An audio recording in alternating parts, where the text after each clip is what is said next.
Alright, I think I am now online. Sorry for the delay. I blame the internet. Stupid internet. Here we are looking at Renowned Explorers. This was my number 3 game of last year. Pretty sure it was in the top 5. I probably should have looked that up first. I'm going to be playing a new game. Since this is a turn-based strategy game, I'm not entirely clear how to proceed, but we'll see how it goes. You can play one of two ways. You can play Discovery Mode, which is also known as Baby Mode.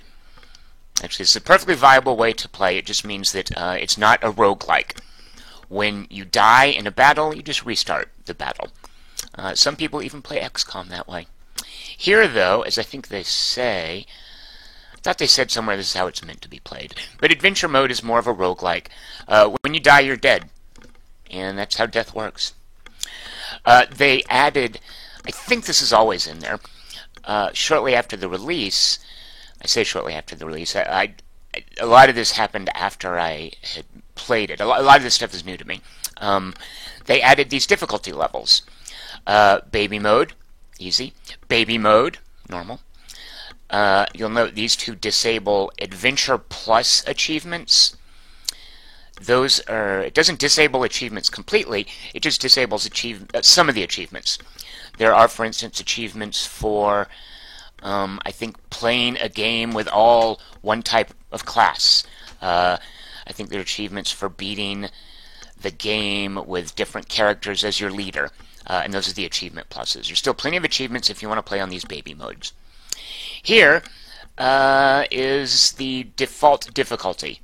And this, yeah, I'm not ready for that. I think they have separate leaderboards. I'm not sure. But presumably there's an incentive to play here. Actually, I don't think there's separate leaderboards. As a matter of fact, what I think is there might be a score multiplier. At any rate, I'm not ready for Impossible. I play it Classic. I haven't even touched these two. Here we go with Adventure Mode. So here's why I say I'm not really sure how to proceed in a turn-based game. I don't know if I should, just play and you guys watch, if I should explain stuff. This is a very text-heavy game. Do live streamers, read all the text? I don't really know. So when you play Renowned Explorers, you choose a captain, and the captain gets 2 crew members. You are only ever using 3 characters in this game. My captain is Maria Rodriguez. She is a speaker, which basically means... So you've got 4 quote-unquote classes. It's pretty self-explanatory. The scientists are scientists, the scouts are scouts, the fighters are fighters, and you can guess what the speakers are. One of the things I like is that when you choose a captain, over here in the overall description about him or her, they recommend, hey, take these 2 dudes. Maybe go with that. One of the reasons you want to take dudes with you is you will note some of these folks are grayed out. If I wanted Agatha von Brunswick to be the captain, nope, no such luck. I'm out of luck. As you will see from the tooltip, until I bring her along on other expeditions as a crew member, where everyone is unlocked. After I have done 4 expeditions with her, she can then lead her own expedition. So it's sort of like they have to do their internship or their residency or whatever. I don't recall which of these is unlocked when you first start. I know I've unlocked some of them. The folks we're bringing along today, I am bringing along because I'm on the verge of unlocking them. Pedrino has 2 expeditions under his belt. After he gets 1 more, he can lead his own expedition. By the way, when you choose a leader, you get this bonus. Oh, where is it? Oh, this right here. This captain perk. Each character has a unique. Characters are unique in many ways, but one of the unique aspects of any character is his or her captain perk. So Pedrino, I can look at all his information down here. I don't know his captain perk until he becomes a captain. Now, I'm sure there's a wiki out there, you could look that sort of thing up, but why would you want to when you could unlock it yourself? I have also been working on Ivan. Ivan needs only 1. He's been on 3 expeditions. For whatever reason, Ivan needs 4 expeditions before he's ready to lead. Maybe he's not as bright. He needs more schooling. So once I bring Ivan and Pedrino on an expedition, they can lead their own. So why am I choosing these guys? Well, so the combat system in here, which you'll see shortly, is really weird. I tend to prefer a diverse approach. You can sort of focus one way or the other. Certain expeditions are harder or easier depending on what you choose, but my choice is to diversify and bring people from different classes. You'll note we're without a scientist. That might come back to bite us in the butt later. There are things called, I think the technical word is perks, is that? Yeah, there are things called perks that each character has. Some of the characters you'll note, by the way, where's an example? Okay, for instance, here is the doctor guy. He's the basic healer. He's got level 1 in 2 different perks. So he spreads himself thinly, whereas many of the characters, and the ones I kind of like to prefer, they just have level 2 and they concentrate on one specific perk. That's the case with all the folks on this expedition. Maria is a beguiler, Pedrino is a survivalist, and Ivan has athletics. So again, there's some diversity, but we're going to focus on these 3 things. When you upgrade characters, as they go up levels, they can either choose, there's a little menu here, where each time Maria goes up a level, she's going to choose one of these 2 perk upgrades on the first level, second level, third level, to level 2, level 3, level 4, and at level 5 she gets to choose between these 2. One of the things you can choose as you upgrade is to either emphasize your current perk, Maria can become an even better beguiler, or add a new one. She can become an archaeologist as well. And as you work your way down this line, she can emphasize one or the other. Here again, she can add to beguiling. Here she can add to archaeology. So I will diversify there as I go up levels. Maria can become an archaeologist. I forget what the other guys do, but they are diverse as well. Did I take notes for these guys? Oh, I kind of did. Okay. Yeah, Pedrino can become a beguiler, but we don't need that because Maria's got us covered there. And Ivan can become a naturalist. That doesn't mean he runs around naked. Alright, so let's see. Also, someone confirm in the chat that I'm coming through. I always hate the idea that... Am I just talking into thin air? Alright, here we go. We are now going to... Oh, another thing, too, is depending on the composition of your party, this up here tells you how well you are doing in each of the 3... I'm not even sure what to call these. Modes, attitudes. There's an actual word for it. But basically, there's a kind of a paper, rock, scissors at work in this game. It involves friendliness, deviousness, and aggression. Depending on who you bring along, for instance, if I was to just bring along all of these, if I was to just bring along a crazy group of speakers, totally emphasize friendliness, not very good at aggression. So that's another reason that a little diversity helps. There you go. I'm not pushing anyone particularly hard. I'm a little weak in aggression, but I seem to be able to handle these okay. Alright, let's start our adventure. I love the 2D artwork, and I love how these screens put your party together. Like, it's just a great opening image.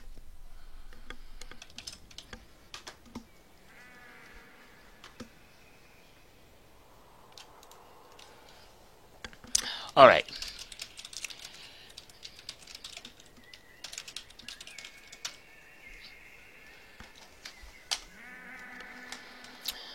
Here we are at the basically tutorial. We don't need to do the tutorial because I can talk you guys through it. Now, one thing I don't think I know, like, am I gimping myself by not doing the tutorial? Would I be able to get some XP by doing that? I don't know. But I'm not going to do the tutorial. Oh, no, I know. This is like a prologue. So you always do this. The tutorial just means, hey, do you guys want, do you want me to explain a bunch of stuff to you?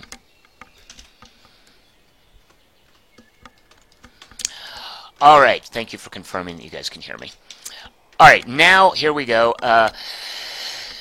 And again, I don't know how much to explain to you guys as I go, or whether or not to just play. These are the two places I can go. So here, I'll just give you a rundown. Here's how much gold, status, science, and insight I have. When I finish an expedition, I'll explain to you what I'm going to do with these. Here's my research tree, and I have done nothing on it, because of course I don't have any research. This right here is my crew. They start with basic inventory. Here are their stats. I don't know, should I explain this stuff to you guys? Yeah, you know what, we'll save. We'll wait till later. Your resolve is basically your hit points for the expedition. If I lose 2 points of resolve, it's over. And this being the adventure mode, my expedition is done. So basically, I can fail twice. Actually, no, I can fail twice. Wait, yeah. If I fail a third time, too bad. Here is my supplies. You'll note each time I move, I'm going to eat one supply. One of the things that I really like that they do is some of the adventures are more supply intensive than others. There is an adventure in the desert, I think it's Egypt, and as you can imagine, it takes a lot more to travel around there. The terrain is worse. So I can go one of these two places. If I go here, it's going to tell me that what I'm going to deal with is likely to give me status, which is this resource. If I go here, it's going to give me research, and it tells me what type of challenge I'll face. Now, what I like about that is it's saying, excuse me, it's saying, hey, if you've got certain perks, you're going to get a bonus here. If you don't have those perks, this one might be difficult for you. Now, we know that Ivan is an athlete. For whatever reason, apparently athletes can do well enough in nature challenges, so let's go here. Let's see what we find.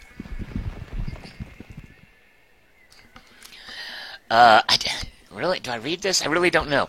Also, I'm not getting the chat. Hold on one second. Let me make sure that I can see you guys chat. I'm not logged in on my ancillary computer. Here we go. All right. There you guys are. All right. Thank you for letting me know that you can hear me. I've also turned down the latency as best as I can. So hopefully I can interact with you guys in a little bit more real time. Yeah, you guys can read. So you know what? Maybe I'll just pause at some of the text. Give you a moment to read and then move on. Pony Carnival, by the way, is saying that when he played, there were a bunch of screens without a lot of actual choices. To which I respond, what? You guys will see in a second. Okay, here we go. What? Wait a minute. Speaking of what? I probably should have read that. Did nothing just happen? Was I just tricked into an encounter with zero out there? So all of this is... so it's not randomized in the sense that you always do this first. Later on you can pick what expeditions. But everything at these nodes is randomized. And what you find is randomized. And your chances of different things is randomized. And you'll see how dice roll. Obviously status or research, whatever. There's treasure here. We want to go there. Oh, see, look at all the choices I have. Pony Carnival's complaint is definitely bearing up so far. Uh-oh. Here's the choices. Now, this is basically a, what would you call it? You know what, it's like almost like a choose-your-own-adventure with dice kind of thing. So I'm looking at these fossils right now. As you can see down here, I have 4 options. Oh my gosh, what happened to this idea of no choice? I'm seeing choices everywhere. These options suck. Why is this 21, 21, 10? So first of all, if I don't like these numbers, which I don't, and I'll explain them in a minute, I can just get out of here. Not get out of here, I can just choose to do the safe thing. The reason that these numbers are what they are, and here's one of the things I love about this game, look! Look how clear that is. So this challenge, again, I know you guys can read, but I just love all this stuff. This challenge has a 10% base chance. Speech defense, which is one of the character's stats, gives you a boost. So she's getting plus 11 from her speech defense, as is Pedrino. Ivan has no speech defense. He sucks at talking. And that's it. They're not scientists or naturalists, so they're straight up 21%. The same here. 10%. So, if I want to do this, by the way, I have 21% chance to succeed, A clue, by the way, I think means you move on to another stage of this challenge. Those two things right there that say I can win collect and study and campaign, campaign being a bonus, those are tokens. I'm going to tell you about tokens in a minute. If I fail, I'm going to lose 2 supplies. So I kind of don't want to lose supplies because I want to explore and find things that are safer for me to do. So here's my choice. Do I want to roll a die? No, not at those odds. We're going to look at the safe areas. Okay. Let's see what we got. Oh, we're still going to get a die roll here. We got a treasure. I'll take that. Wow, this is quite a treasure. All right. In Renowned Explorers, you get a part of the meta game. Unlocking the guys to be captains is one part of the meta game, which I love. But also these treasures are part of the meta game. I should have showed you this at the main screen. But there's a huge, big old tray full of all kinds of little places where you lay treasures. It's like a display. If you look at mine, and I've played a ton of this, I've still got all kinds of treasures to find. Whenever you get one of those treasure chests, it's going to randomly give you one of these that you don't already have.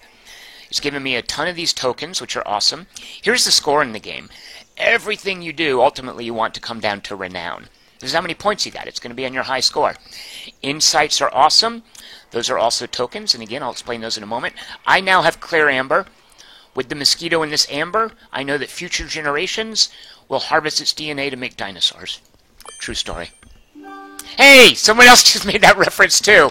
Oh my gosh. I promise I didn't steal that from you guys. Adam Britton, Eric Geithner, great minds think alike. Adam's pointing out, by the way, being a scientist himself. I don't know, scientist? Naturalist? I'd say he's a naturalist. He's going to say I'm going to regret not taking a scientist. Okay, let's see. Oh, the Druidic Circle, I think, is our overall goal. Okay, so, having done what I've done, I now have tokens. I have 4 campaign tokens, 4 collect tokens, and 2 research tokens. What do those do? Right now, nothing. However, when I complete the expedition, these are the things I bring home. And I will cash them in, not at a 1-for-1 rate. My gold isn't going to be 4 gold because of 4 tokens.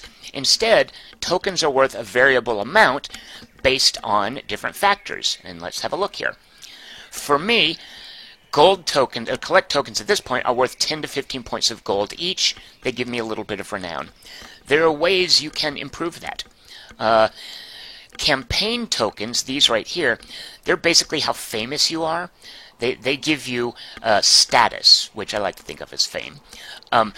Maria's bonus as a captain is I get extra status from certain tokens. Encounters of the tactical combats. So every time you do an encounter, you get an encounter token. Maria gets extra status from these. So Maria becomes more famous as she does stuff. What does status do? It lets you hire. It basically lets you buy an asset called entourages, and it's basically people that follow you. They give you special skills. So Maria, being, I didn't tell you guys her bio, I think she's Argentinian. She's a famous celebrity. I think an actress, a singer, something like that. So naturally she's going to have a larger entourage because her fame attracts more people. So I will then cash these in at the end of the campaign for status, these for gold, and these for research, which I will eventually spend on this awesome tree. And I love this tree. This tree is where a lot of the replayability is in this game. So because there is randomness here, but you'll become very familiar with, oh yeah, I'm doing the Druid Circle. Oh yeah, I'm doing the pyramids in Egypt. Oh yeah, I'm going for the castle in Hungary. You'll become familiar with all of that. The replayability, though, comes from which characters you bring and which of these, this is a lot of the replayability, which of these trees you work on. Unless you're going really research heavy, that's where you bring along a scientist, you're not going to get super far. When you unlock one of these, when you basically say, okay, that's the tree I'm going to work in, you get a bonus, and then if you fill it all the way up, you get another bonus. So it kind of behooves you to move vertically through here. Maria, as a captain, is not super big on research. Alright, so let us now, and I'll explain what these do. You now know about status. You know what? And I'll tell you about gold. Gold lets you buy equipment. Remember, our characters all have some equipment. You can have an offensive thing, a defensive thing, and a trinket. And that's what gold is used for. Okay, so here we go. Do we want to go for this research thing? Do we want to go for a little bit of status and gold? Or do we want to go for status and gold and 2 arrows that miss each other? What are those 2 arrows that miss each other? An encounter. So here's going to be maybe some tactical combat. Let's check it out. And by the way, here's where we're going. All right, let's fight some cuddly sheep. We see here, sometimes you can avoid encounters. We can't avoid this one. Once again, Pony Carnivale's assertion that there is no choice is bearing up so far. We have to fight sheep. This is a rank 1 encounter. They go up to 5, I believe. All right, let's fight some sheep. Look at those guys. Okay. This now is where I think Renowned Explorers loses a lot of people. Because this boots up and they're like, oh yeah, XCOM. I click this person, I attack that person. He attacks that person. I use my action points and they attack me. Then I attack them. Whoever runs out of hit points, they lose. That's not at all what is going on here. What I really, really like about Renowned Explorers, and I think why it doesn't work for certain people, is this is not conventional tactical combat. This 3-tiered system, and even calling it paper, rock, scissors, by the way, that doesn't even do it justice. There are 3 ways you can approach encounters, and there's so much elegance to this that I'm going to try not to sit here and talk for 2 hours about it. I want to show you guys stuff, but I want to make sure you see some of this. So there are 3 ways, basically 3 modes you can interact in an encounter. And whichever one you have used mainly over the course of the encounter is how the encounter is resolved. So I can resolve my encounter with these sheep by being either friendly, devious, or aggressive. And what this screen is telling me here is, if I am devious or aggressive with these poor sheep, I get nothing. However, if I'm friendly with them, I get an encounter token. And you can see right there, you know, as I mentioned before, the campaign tokens give you status, they're green. Collect tokens give you gold, they're yellow. This gives me both gold, status, and renown. And if you remember, Maria's special ability is I get extra status from these. So I want this token. So, what I most want from this encounter, from any encounter, is to survive. What I second most want, so that's your priority, by the way. What I second most want is to resolve it in a friendly way. So let's be friendly with these sheep. How do you be friendly with sheep? And whatever you're thinking, get that out of your mind, that's dirty. The characters all right now are level 1.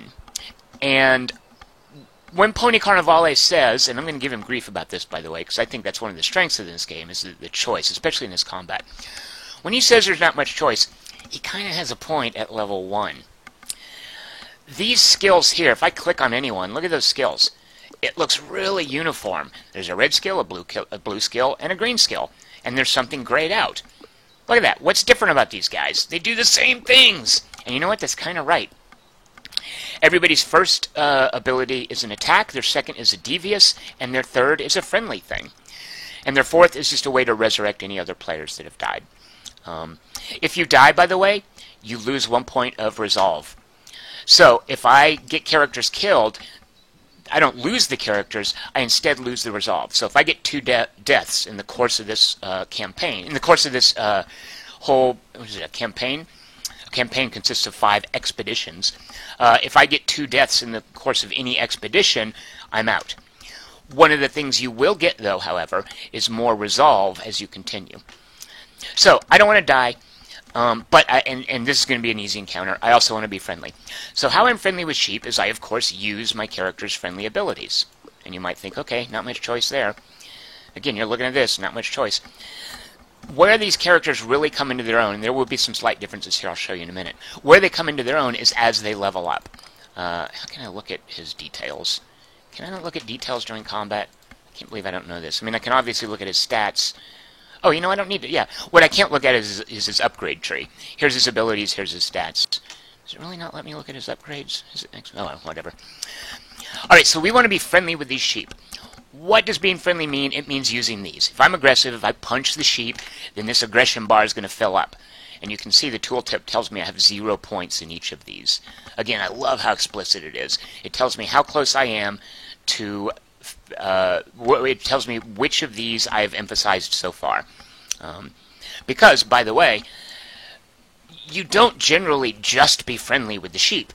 Like, you alternate up your approaches, but in the end, if you're finessing it, you want the friendliness to be primary. So, here we go.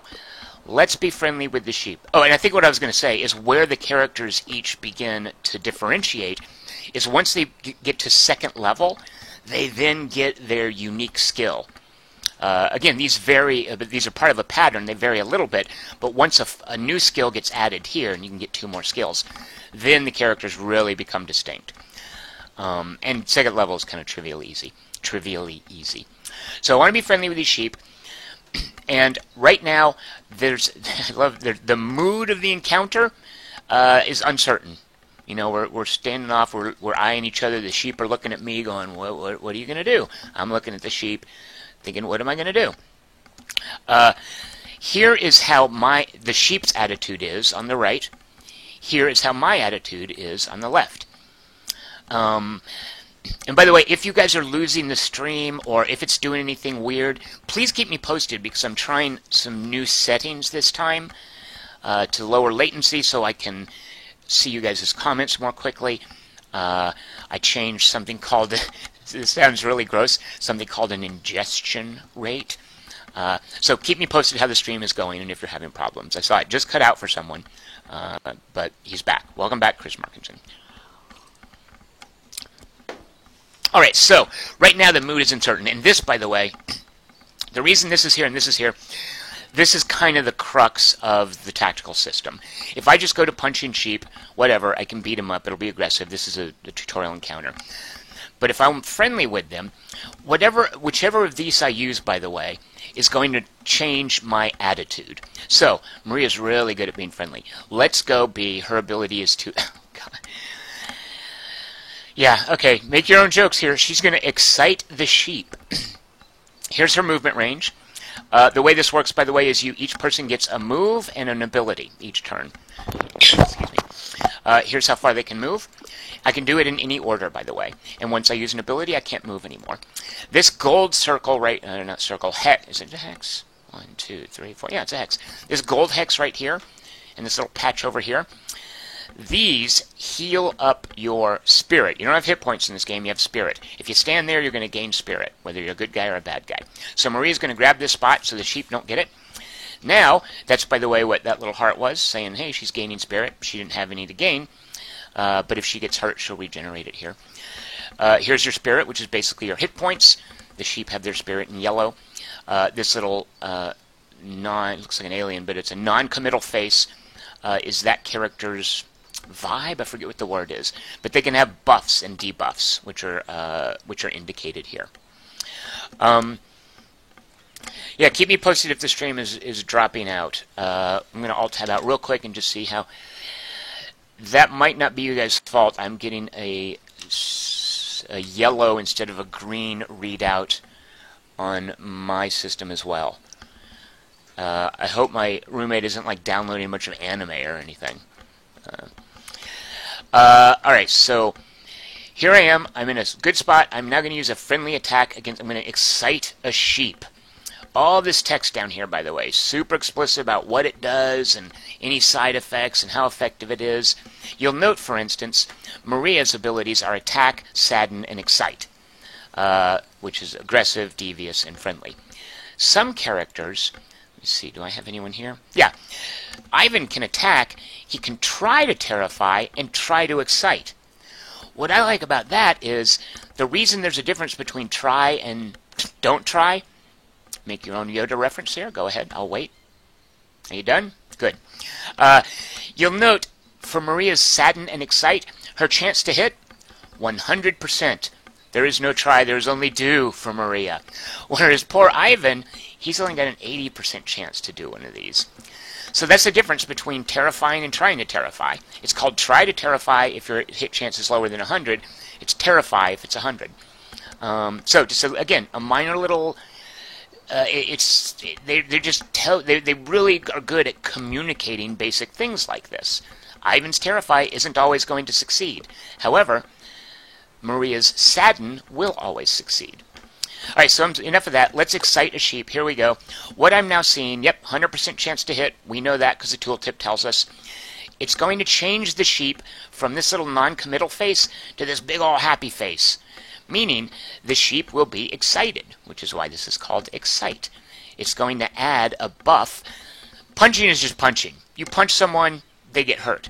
However, if you trick them, you're going to give them a debuff. You're going to either make them sad, what are the other negative? You're going to make them sad, terrified, or enraged. If you're friendly with them, you're going to give them a kind of a buff. You're going to make them confident, excited, or impressed. In Maria's case, the sheep will be excited. This little vibe bar right here means he's moving towards the positive. If I was being devious towards him, giving him a debuff, it would move towards the negative.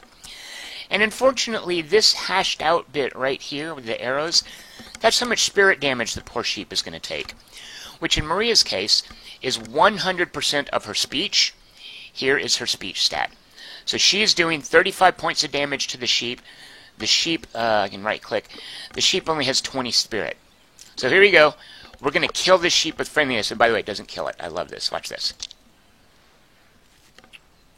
Aww. The sheep is excited about my cause, and it stops resisting, and it comes up here and watches, by the way. They become spectators when they like you. And I think even when they resent you, they stand off and they sort of fume. So, Maria's grayed out. She has done her action. So, now that I just did a friendly thing, you'll note my attitude is friendly. If I'd done a devious thing, my attitude would be devious. If I'd punched the sheep and been aggressive, my attitude would be aggressive. Here's where it gets tricky and really gratifying to learn. There is a mood matrix that you cross-reference my attitude with my opponent's attitude, and it creates this buff or debuff just to my characters, by the way. The mood matrix doesn't affect these guys. These guys are what they are. I, however, am always, unless it's uncertain, and it's not going to be uncertain once I do any move, I am always going to be affected by the mood matrix. So, now that we're all friendly with each other and lovey-dovey and everybody's nice, once somebody opens, well, me, once one of my guys opens with punching, I'm going to get additional power. So the idea is you trick them into being friendly, and then you punch them. That punching trumps friendliness. Now, that'll change my attitude. This, by the way, these are showing me how close I am to turning my attitude to devious or aggressive. And this up here is showing you kind of the paper, rock, scissors of it. Which, this is a little misleading. It's not quite so simple as each of these always beats the other. What it means is that when you are friendly, you're going to get some advantage if you come in aggressively. When you're aggressive, you're going to get some advantage when you come in deviously, and when you are devious, you're going to get some advantage. When someone's devious, you're going to get some advantage if you come in friendly. And it's not as simple like, hey, plus 50% attack, or plus 1 to hit. It's always referencing what this kind of bonus here is going to be on the matrix. So everybody's friendly. This just means that if I decide to punch, I'm going to get a big bonus. Ivan, by the way, great at punching. Let's have Pedrino come in. He also has a friendly attack. Let's just push our friendliness. Because look, these sheep, they're just poor test sheep. He's totally going to not excite. Does he excite the sheep? Yep, he excited the sheep. It's also excited. It stopped resisting. It's going to sit down here and watch us and root for us. Here comes Ivan. You know what? Just for the heck of... No, I don't want to punch the sheep. I actually want to play for real. Oh, by the way, I should have showed you that. Ivan's friendliness is not very effective, and I'll show you why. These are your stats right here. There's basically speech, which is friendly and devious, offensiveness, speech defensiveness, attack, punching offensiveness, attack defensiveness. This is how many points you can move. This is basically your dodge ability. It's called grit. Pedrino, and I think all scouts are like this, his main stat, he's got grit, which gives the enemy a chance to always miss. And it'll say fumble when you miss. Real quick, to answer a question to Sean Frost, I use software called Open Broadcast Software, OBS. And by the way, I'm always open to suggestions for anything better. Let me real quickly how the stream is doing. Yeah, sorry, the stream is still yellow. If you guys are having enough problems, just pitch in, say something, and I will change my settings back and restart the stream. I'd rather, if it becomes an issue, pause it and restart it, then force you guys to sit through whatever you're suffering. So, excuse me. So, whereas Pedrino is good at grit, you'll note he's also good at speech. 26 is good. She's really good at speech. 35 is good. Let's look at Ivan. Ivan's terrible at speech. That's why he only did a little bit of damage to the sheep. Furthermore, when he tries to excite, he only does 80% of his speech in damage. Maria's excite does full speech damage. So, that's what Ivan left the sheep with. So, here we are. We're all friendly with each other. The sheep will still get to attack us. It's the same thing. Their friendliness will erode our spirit, just like our friendliness eroded theirs. So, let's give the poor sheep a chance. Here it comes.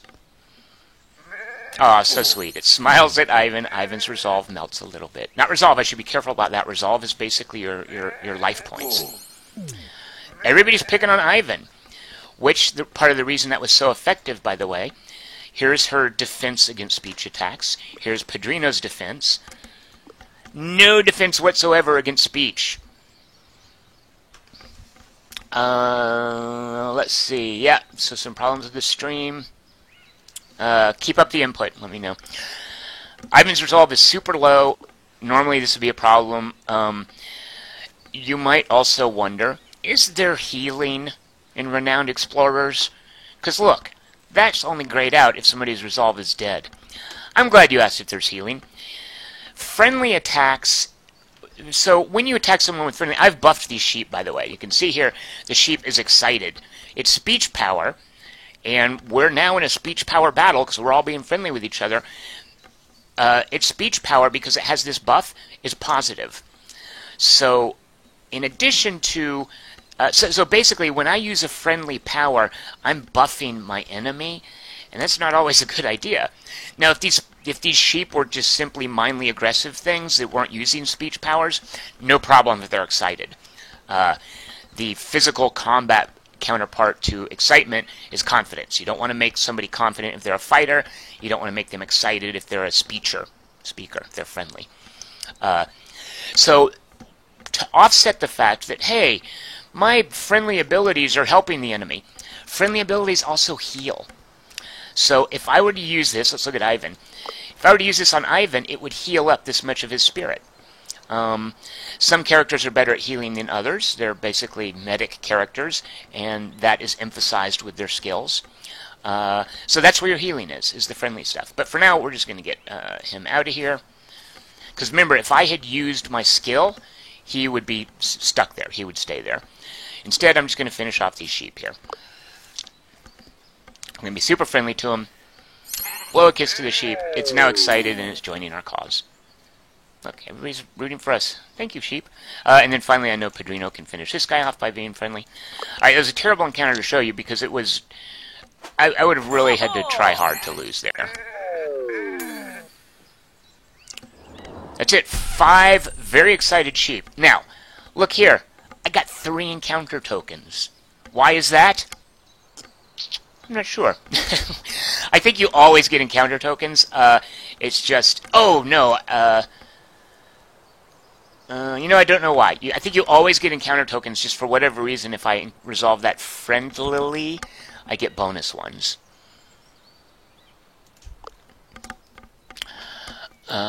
We now have the sheep on our side.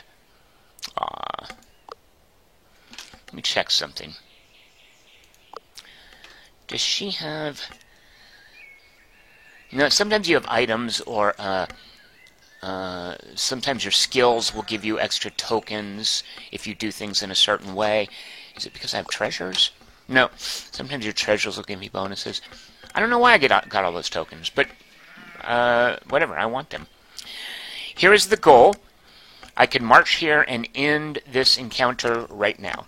And then end this expedition right now. Which would be good, right? It would be successful. Well, I've still got supplies left. And this is the easy one, so I'm going to use this to buff up a little bit. Do I want to go here for status and gold, or do I want to go here and do a naturalist challenge for research? I'm going for research.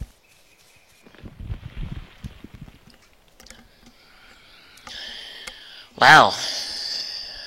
I think Adam Britton is right. We should have brought a scientist.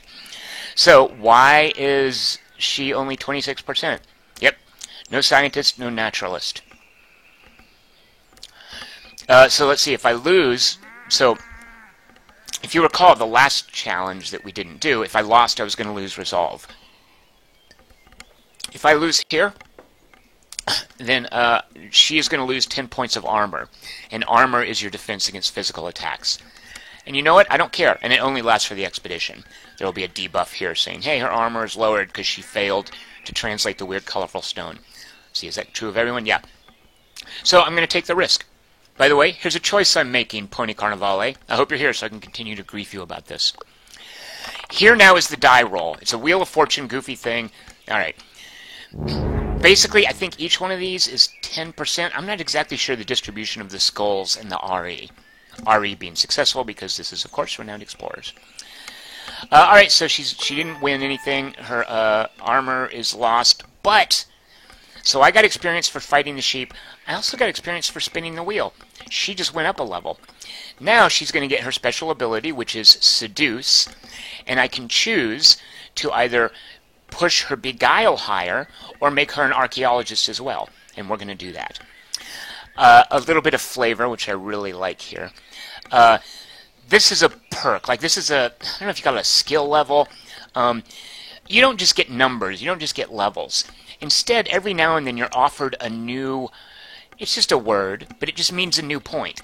Her Beguile is level 2 because she has a beautiful smile and seduction. If I give her charms, she's going to be Beguile 3. Now, there will be later points in the game where it says, hey, if you do such and such, you'll get beautiful smile. Like, it's specific about what the name is under here. If she gets another beautiful smile, it's not going to help her. She's already got a beautiful smile. So in that case, I would have to give someone else the beautiful smile, and then they would get one level of beguiling. So in the skill tree, it's built in. It's not going to be redundant. Ultimately, I can give her this to make her a level 3 beguiler, and then when she gets to level 4, I can give her Astonishing, which makes her a level 4 beguiler. But we want to diversify her and give her some archaeology. So she is now an archaeologist who can seduce.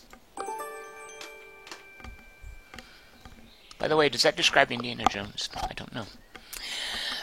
Okay, this is kind of stupid. Well, you know, this helps. In this encounter, we might get supplies. So remember, this is how long you can last. It'll let us look around at the island more if we get some supplies. Food. All right, here we go. There we go. We got 3 supplies. It's going to let us just run around for a while. I like this. Look at this. So here, I'm going to get a wits challenge. I have a beguiler. Maria is a beguiler. We do not have a tactician or a quick thinker. Research is always good. There's gold. And that little star, there's something odd here. I think that means it's a multi-stage encounter. But because we got plenty of supplies, let's swing over here and get this research.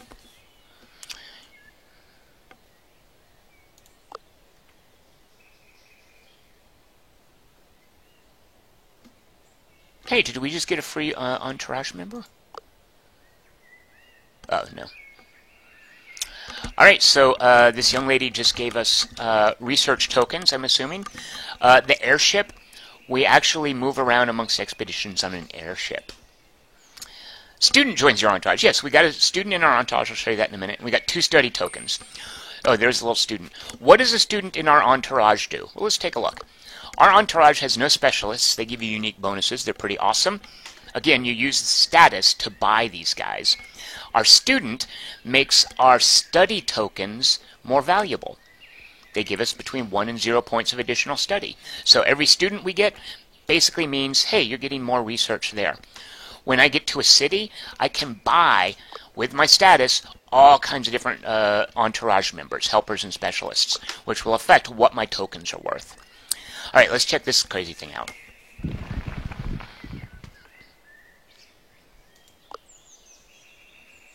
Ooh. Alright, so, what? Oh, okay. We can gain Quick Thinker. And here, oh no, look, I have choice. Funny Carnivale, you're not going to hear the end of this. Who do I want to get Quick Thinker? So, Maria is going to be our beguiler and archaeologist. Neither of these guys has Quick Thinker. Let's go with some RPing. Ivan, that means role-playing. I don't see Ivan as a quick thinker. Pedrino, however, our nimble scout, yeah, he seems like he would be a quick thinker. So he now acquires Unpredictable, which gives him level 1 in quick thinking. Let's look, and I'll prove it to you. See? He's got 2 points in Survivalist, tracking his body. And look, he's unpredictable. He's a level 1 quick thinker. Alright, this is another nature challenge. So, these little challenges, they're kind of themed. There's all kinds of different challenges that appeal to different perks. This is a nature-y area. Let's see, so much food. Let's see, yep, let's get up here and do this. Not our strong point. Here we needed science and naturalism. Yep. If we fail, it's just useless research. That's something that I can deal with. Alright, Maria, let's see how you do. Rolling the Wheel of Fortune, and yep, nope, skull means we failed. But there's no penalty to it. Alright, here we go. Here's another encounter and some status. And then we'll have just enough supplies to get here. Wolves. I'm guessing wolves are not going to be friendly. Now let's roll out some aggression. As for what we did to that bird, I think we just stole its feathers. So, we get an extra encounter. Let's see, for each encounter token. Yeah, I guess we just get an extra encounter token if we're aggressive. Now, here is where, okay, I gave her, she failed, so she's got negative 10 armor. She does not want to be, and armor is just aggression. Here's your attack power, is how efficient you are at aggression. This is how well you defend against aggression. However, this is perfect for Ivan. He is down with the aggression. And as a matter of fact, same with Pedrino. Does he have a... No, he's not the guy with the bow. One of the scouts, I think her name is Bia, has a bow, which I miss. Alright, Ivan, get up here and tank for us. Here we go. He's going to use the full power of his attack power against a poor wolf, which only has 25 spirit. Slightly stronger than a sheep.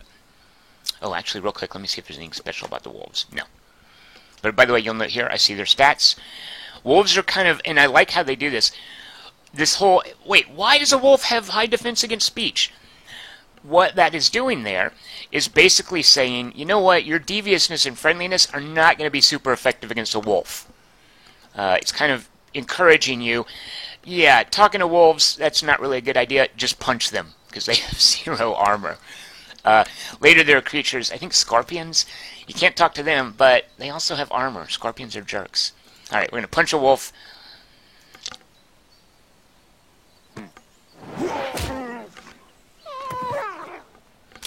But if you're watching this stream and you want to play a drinking game, take a drink every time I say...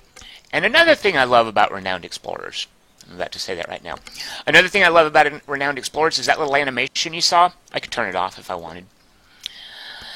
So, a great thing with, well, I was going to say I could block these guys. Wolves can't move through other characters, but if they wanted to attack Maria, there's aggro in this game, by the way. It's not demonstrated. They're probably going to aggro on him. Does his ability... He's got a later ability that definitely attracts aggro, so he can tank. So they're probably not going to come around here. Alright, Pedrino, get up there and punch a wolf. You'll note his attack power is only 20, so I think you're going to see it's not going to take all 25 of the wolf's spirit off. Let's see. Oh, and by the way, our mood matrix now, we're hostile, they're hostile. Deviousness, which trumps hostility, is going to have a bonus. So let's see if he can try to enrage a wolf. Nope. I mean, he can, but it's not going to be 100% effective, and it's still only going to do partial damage. As for what it will do to the mood matrix, it's going to move this little notch. It's going to fill it in blue. And when 2 more of these notches fill in blue, our attitude turns to deviousness. And deviousness compared to aggressiveness, I'm just going to show you guys this real quick. I'm not going to be doing this during the whole stream. This is something that I actually write this stuff down, and I have it written here on a pad next to me. This here is the mood matrix. And what you do is, okay, let's say, do I want to be devious against an aggressive opponent? You can look here. If you are devious and they are aggressive, here's my deviousness, here's their aggressiveness, we see that the mood is going to be called provocative. It just means they increase their grit, which is their ability to dodge, by 25%. And you'll have to figure out the theming of that on your own.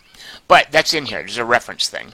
I should warn you, by the way, this reference thing, I'm really surprised they haven't upgraded this. I think some of it is outdated. There are things in here, at least one thing that's incorrect. But never mind. Anyway, the stuff I wrote down on a piece of paper is right. So that's why we're not going to look at this, is there's at least one thing wrong in there.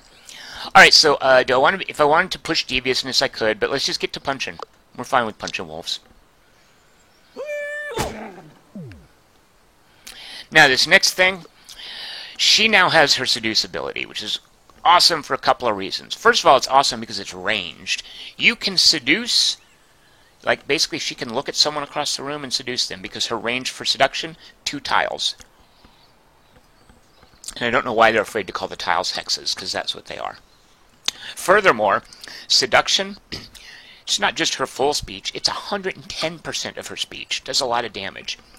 The reason you just don't constantly seduce people, by the way, is there's a 3-turn cooldown period. I guess as we all know, there is a refractory period to seduction, right? Seduction also has a positive buff.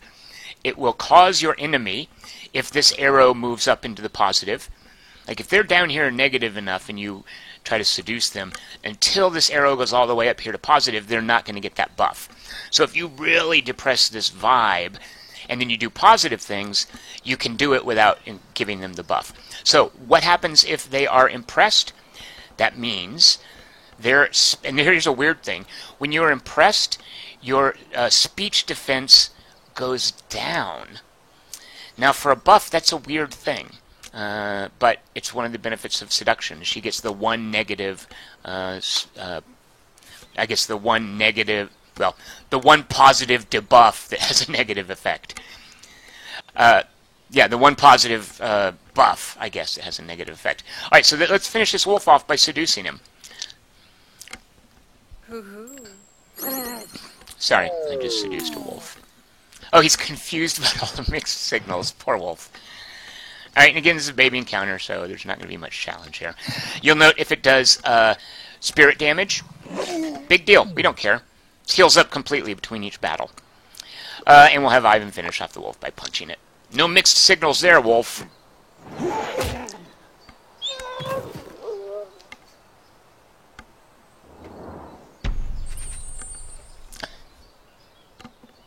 Hazy Silhouette raises an interesting question. He says, other than flavor, it doesn't seem much different than elemental attack types, such as using poison versus burning enemies, don't use lightning versus metal golems. That's fair. I don't necessarily disagree. But as someone who really appreciates theming in games, I like that. And furthermore, I also going to disagree with it, Hazy, and I'll just explain to you real quick why. So, for whatever reason, we got 2 campaign tokens from this, which are good, because if you remember, Maria gets additional status. Oh no, she gets additional status from encounter tokens. Never mind. Here's one of the reasons that I think that's not entirely true, Hazy. So ignore this. So here's her special ability. Everybody has this resurrection thing. These are the 3 modes of using. These are basically the 3 attacks, of course: aggressive, devious, and friendly. However, characters only have their speech affects both of these. The interaction using deviousness and friendliness is entirely the domain of your speech and your speech defense. This stat does nothing for aggression. And similarly, aggression is entirely the domain of these 2 stats. So while you might want to compare it to something like elemental damage or poison, I feel that the way the stats are laid out, like elemental damage and poison, they take away your hit points, and that's it. But I guess, you know what? In your defense, there are, in certain games, like resistances to different types of damage. So yeah, you could certainly say they're similar. I do like what Mr. I don't know how to pronounce your name. Jixes said. He says, yeah, if you want to be reductive about it, but some enemies get attack bonuses when they're enraged. Yeah, and he's pointing out those different debuffs. They figure into a lot of things like the equipment and the special abilities. But Hazy, absolutely, and anybody listening, if you have any observations that are negative or criticisms, feel free to share them. I mean, and I'm not here to necessarily convince you that this game is awesome. I love this game and I like playing it, but I would love for you guys to share your reservations about it as well. It's part of a conversation about any video game. It works for some people, it doesn't work for others. Look! Ding! Alright, so Pedrino, and by the way, this is great. They're going to get their new special ability. Pedrino's ability is Party Time, which is an area effect attack, basically. It doesn't do a lot of damage, but it can attack a lot of people. And actually, I don't think I've used him a lot. I don't entirely remember how this works. It's also a ranged attack. So what we can do now is we can either punch up his survivalism, or we can give him Beguiler. We're not going to give him Beguiler. Maria has that base covered. So he is now also a level 3 survivalist with navigation in addition to tracking and spotting. Let's see what we can do with Ivan. Ivan now has Pinning Strike, which is great for him because we don't want anybody fighting Maria. She is not a combat chick.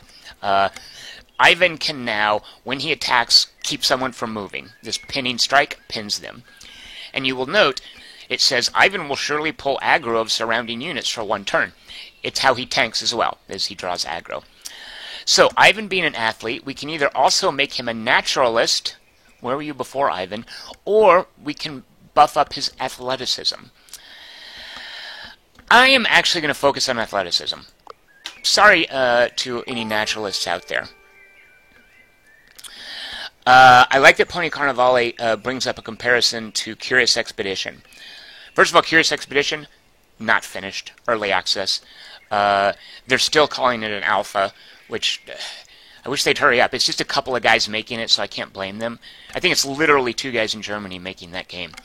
But yeah, early access, it's still in alpha. I really like where they're going. I see a lot of differences, though. But Pony Carnivale says, well, this game is very different, and he writes very in all caps. There are some similarities that make it seem like a weird, quick cash-in on Curious Expedition's popularity, which turns me off a little. I did an interview with Manuel Casre. He's got a long Dutch last name. Basically, one of the guys at Abbey Games. They started this well before they knew about Curious Expedition. And by the way, there's nothing quick about this. They've been working on this for a while. I think there's a lot of polish in here. So while I understand why people might think that, and a lot of the conversation, by the way, about this game and Curious Expedition is, hey, these are like each other. Who's ripping off whom? And as Pony Carnivale points out, I just think they're so different. All right, we have 1 supply left. Now, here's the thing. Look at all these great things we could scoop up. Don't we want those? So wait, if we run out of supplies, do we just lose resolve? Do we die? No. If we want to go ahead and collect these, even though we don't have supplies to do it, we can. And what happens is each turn we move and can't pay the supply cost, the game rolls up a random debuff for one of the characters. And it's just for this expedition, by the way. It's not permanent. So if I wanted to take a risk, I could just run around here and just rack up debuffs and collect these things. Which kind of makes me think, why don't I? And actually, why I don't is because we're on roguelike level. We can't just be reloading things. So here we go. We are now going to the main encounter, the Druid Circle, or the Stone Circle. It's going to have a treasure chest at it. And if you remember, treasure chests give us these awesome treasures. And it's going to give us gold. So here we go. So it's just reminding me here, hey, dude, you're going to end the expedition if you do this, and I'm cool with that.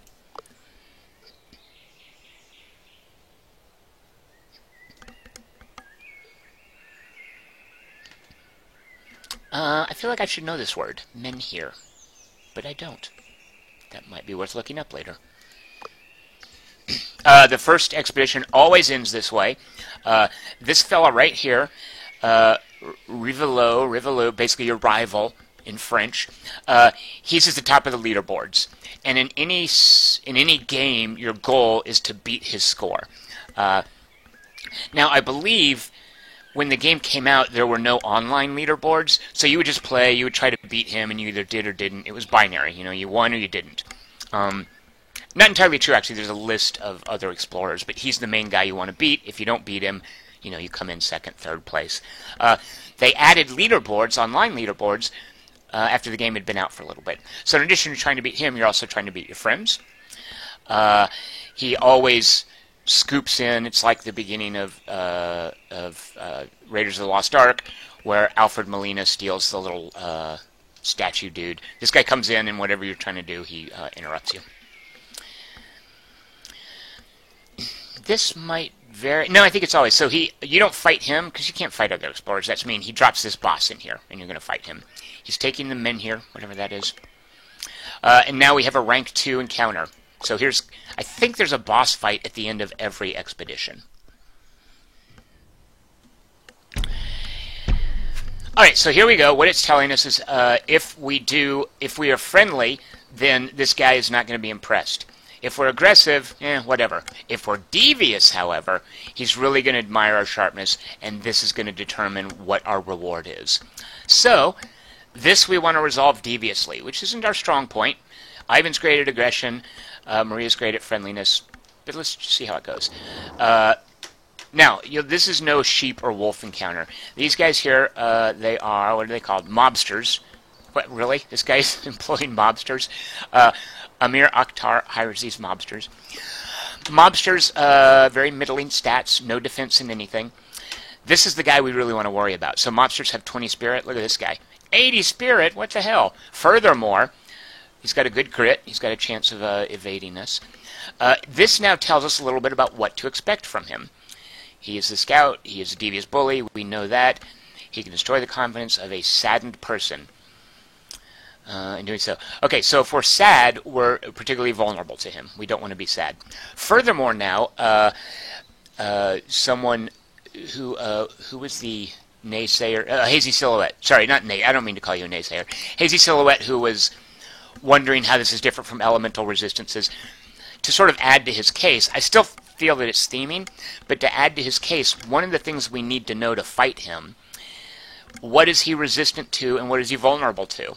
Well, confident powers do 50% extra damage to him, and that's what this little broken shield means. Later bosses, and even regular characters, can be immune to certain powers, or they can take half damage, or take 150% damage. Again, these three things, enthusiasm, confidence, and being impressed, these are all results of being friendly. What is that? That is enraged, saddened, and terrified. These are results of being devious. So buffs, debuffs. He's particularly vulnerable to a confident buff, and I think that's what Maria... No, she excites, of course. She does not. No, we don't have a confident buff. Alright, so we're not going to be able to prey on his weakness. So another thing I'm not sure about... There might be some bosses that spawn infinite followers. I don't think that's the case with him. Alright, so let's back out of here. We want to pull back a little bit and take care of these mobsters. Maria,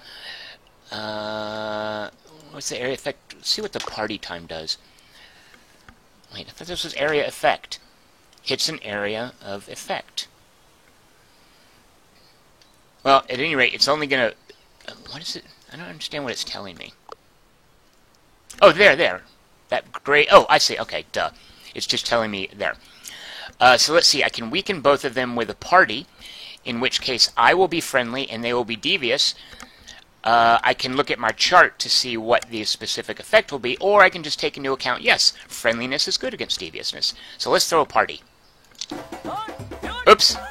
Oh, he has to stand over there.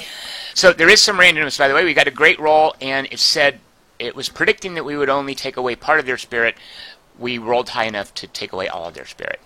Now our speech defense is higher, because we have, with our friendliness, trumped their deviousness. I was going to pull back, but since he ran forward, maybe I'll come up here. Ivan doesn't have a range thing. Dadgummit, Ivan, you jerk. Alright, let's get her up here. I guess to try some seduction. Here's another... okay, take a drink, because I'm about to say... Well, I'm going to say it. Here's another thing I love about this game. If I move up here and I want to check, okay, who can she reach, how much damage will it do, and I don't want to do it, look, undo. Until you make a roll, until you change something, they're not, this game's not going to lock you into what you're doing, into moving around and stuff. It knows you might want to check things. Not quite as handy as some of the quality of life interface tools in Massive Chalice or XCOM 2, but close enough. Alright, so let's get up here. Let's see how well our seduction would fare against Amir.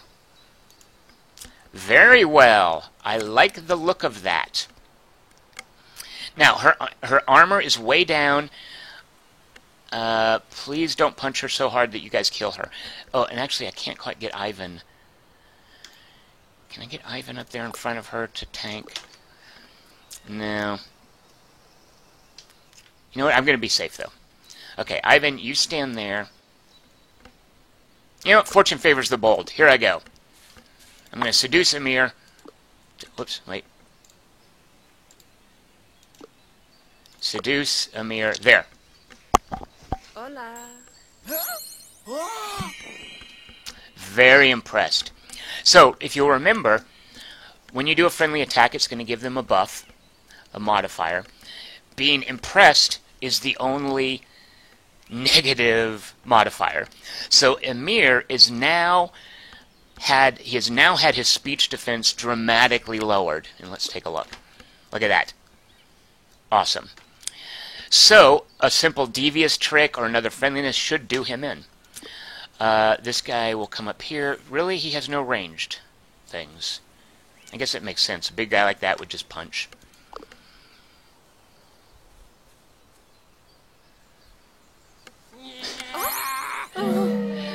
He was mean to her, but by the way, she's got great speech defense. Fumble, that means somebody made a grit roll.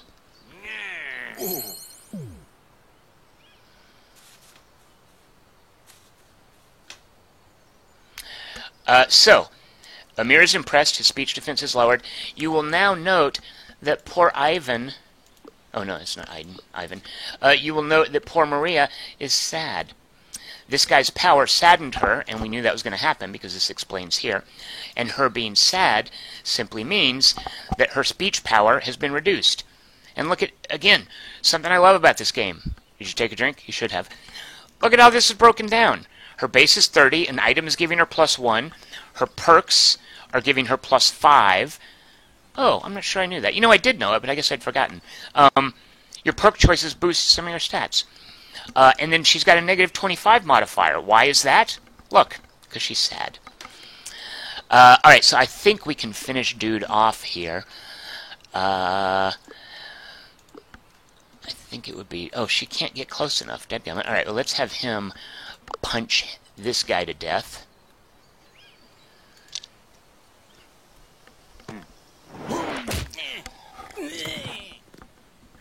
Now, her speech power is lowered because she said... Oh, because we just went aggressive, I forgot. It's super easy. Once you are aggressive, it's super easy to transition out of deviousness or friendliness. Once the punching starts, everybody get, aggression kicks in.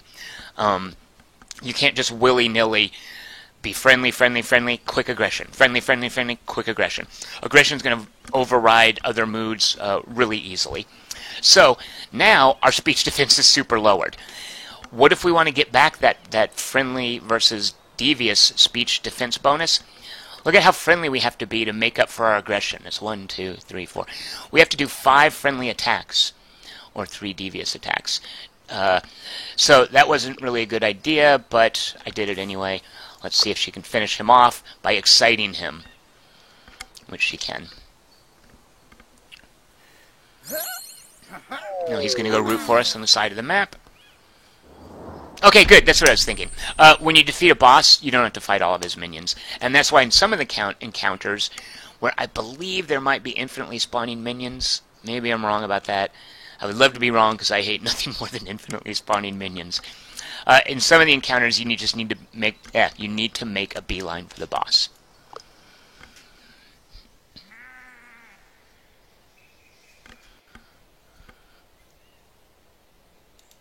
Oh, right. I forgot. He wanted us to be devious, and so that impacted what we won. We did, however, get 3 campaign tokens, which will give us status, and a Celtic cross. Celtic. Let's see what it does. It gives us renown. I love this. Now, here's the kind of sad thing. We have found this. When I play again, I don't think I'm going to find it again. So this awesome research bonus from study tokens, that's it. I think I just get this gameplay session, and then it's permanent. I don't know what happens if you find all the treasures. I'd be curious to find that out. Look at all the campaign tokens we got. All right, let's go to London, and now I hope this isn't too overbearing. There's going to be a lot of new stuff to look at. Hazy Silhouette asks if there are a few self/party targetable abilities, or are they all, he question marks. I think he's meaning to ask, is friendly the only thing that you can use to target your party? And as far as I've seen, Hazy, yes. You don't want to be aggressive with your party. You don't want to be devious with them.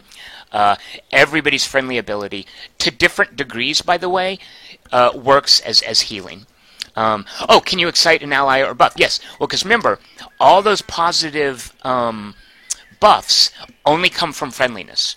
So yes, you can add confidence and excitement when you use your friendly ability, which also heals them, on one of your party members.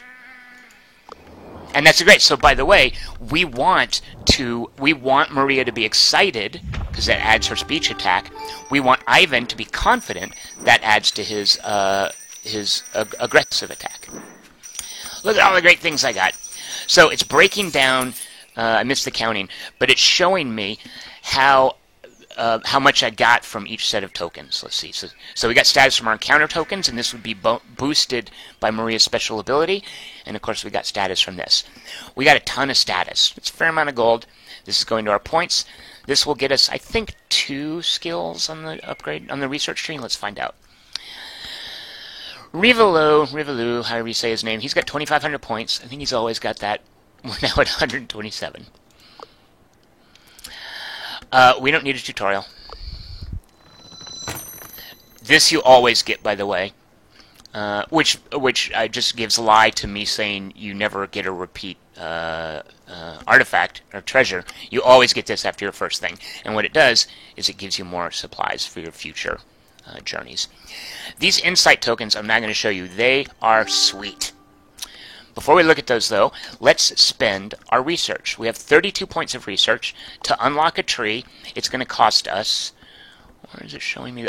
10 points of research. It gets progressively expensive. So once we unlock the tree, the first research we choose, I think, is going to cost 15. So do we want to go history or observations? I think I am going to try...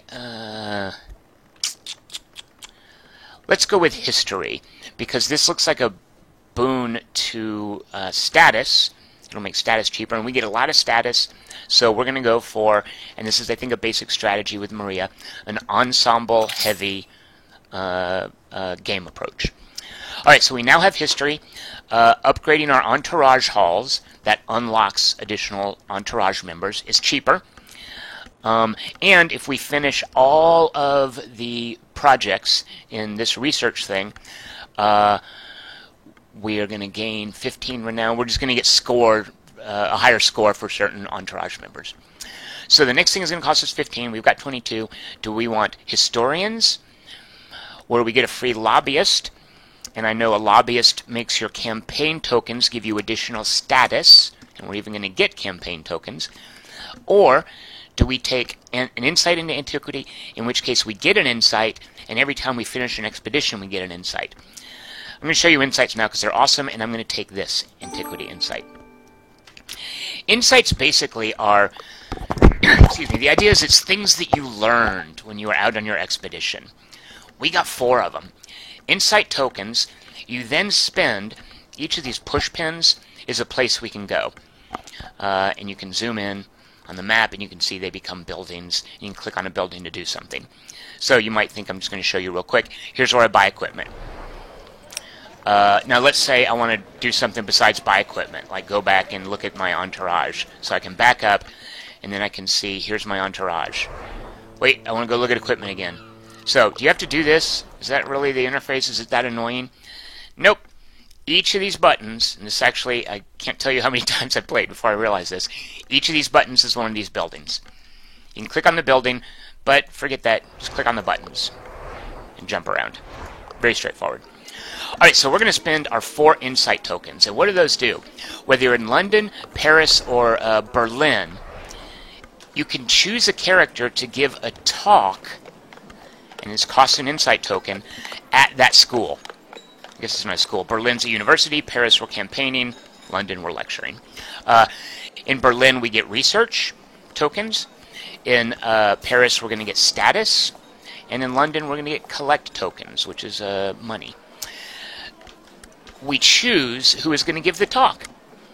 And some people will get bonuses. So let's see. If we want research, which I think we do, we love research, we want to try to get some more points, insight tokens basically let you choose which resource to skew towards. So let's see how much research we could get depending on who gives the talk. Pedrino's only going to give us 1 token. Ivan's only going to give us 1 token. Maria's only 1 token. Why do we suck so bad at that? Let's see if we get any bonuses. 1, 1, 2. Alright, so we can get an additional campaign token. Let's see how we do with money. 2. He gives an encounter token, which is pretty nice.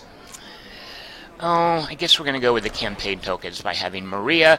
And by the way, I could do different ones. I could spread it out however I want. But I'm just going to have Maria go crazy with giving her talks at Paris to get status tokens. I'm going to do it again.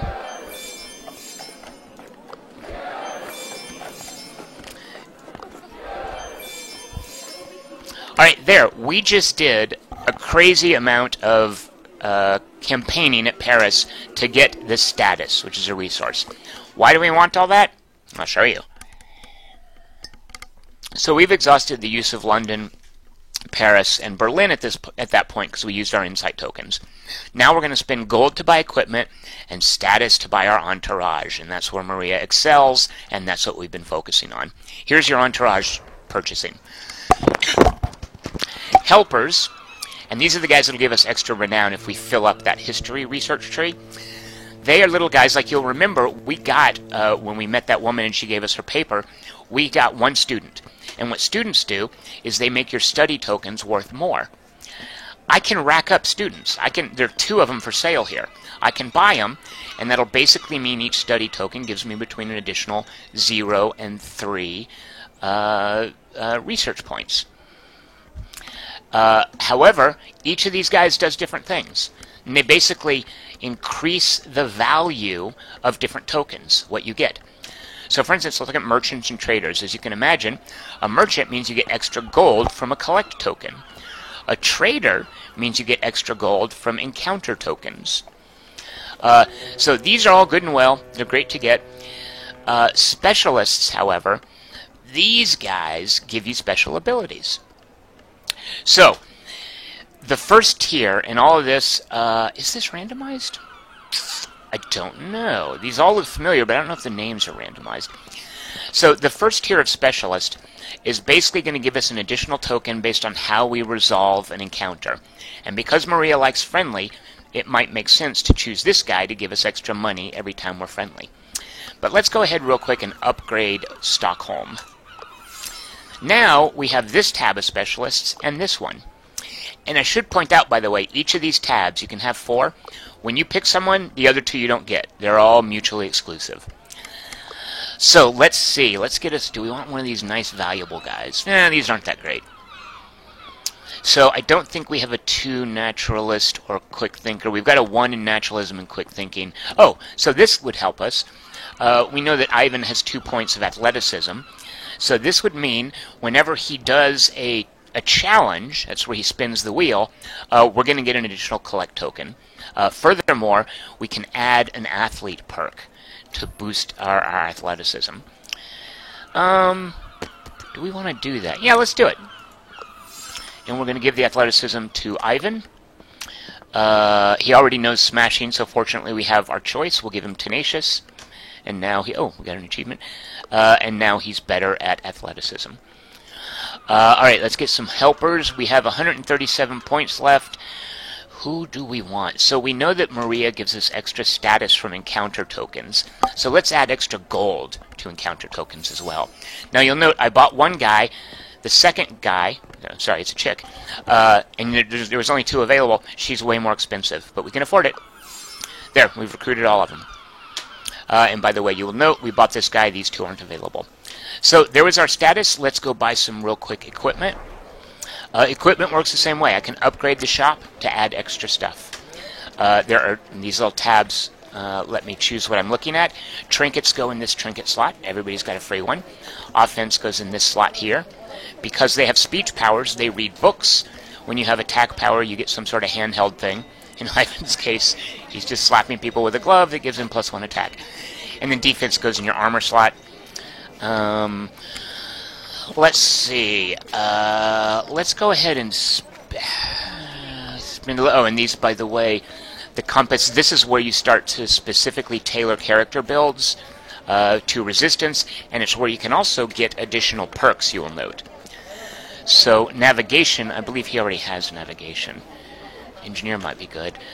Yeah, he's got navigation, so giving him a compass isn't going to do any good. And if I wanted to give him or her a compass, they would just be level 1 in Survivalist, which we don't need. He's got that covered. Alright, so let's buy something to boost somebody's attack or defense. And since I particularly want to focus on Marie, she's got this book which adds +1 speech power.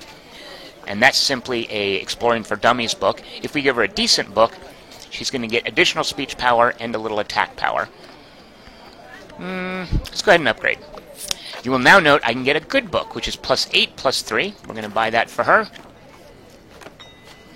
Can I get it? Oh, no, it's full. Duh. Okay, we're putting that there, dragging that there. Why isn't that working?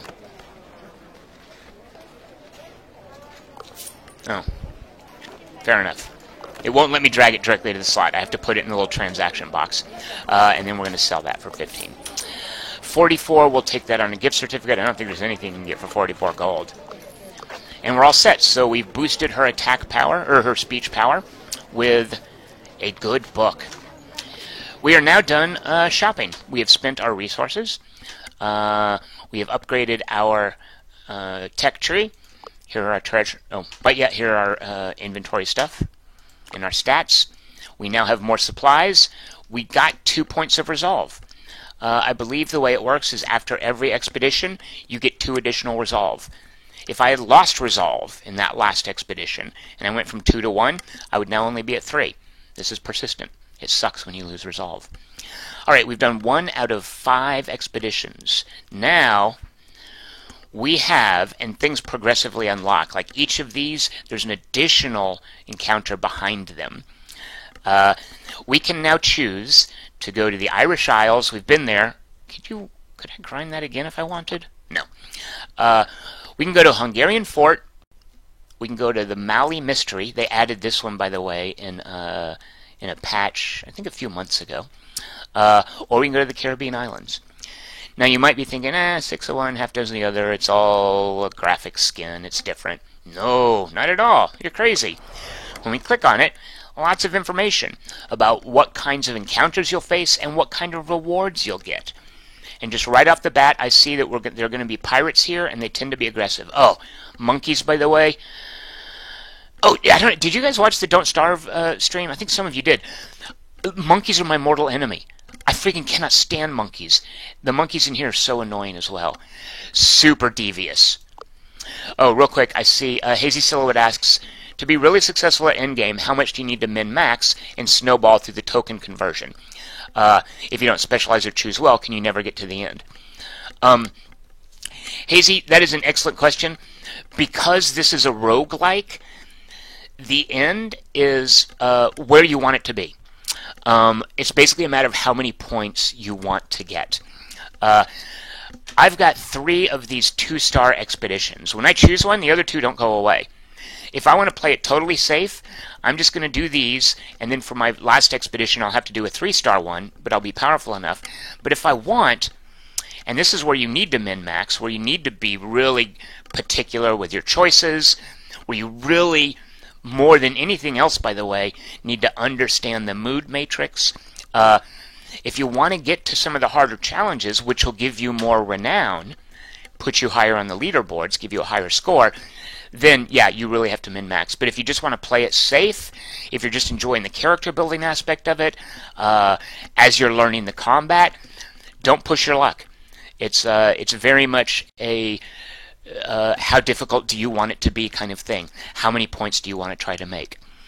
The hardest, I think, the hardest expedition in here is Shangri-La, which pops up over here.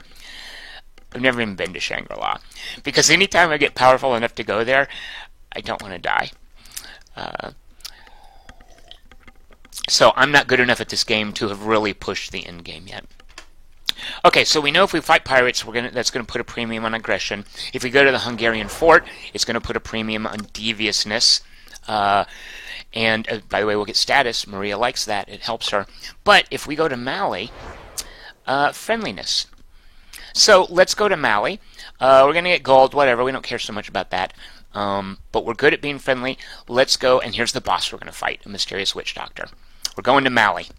There's our airship, by the way. Provide your own sound effect. All right, here we go in Mali.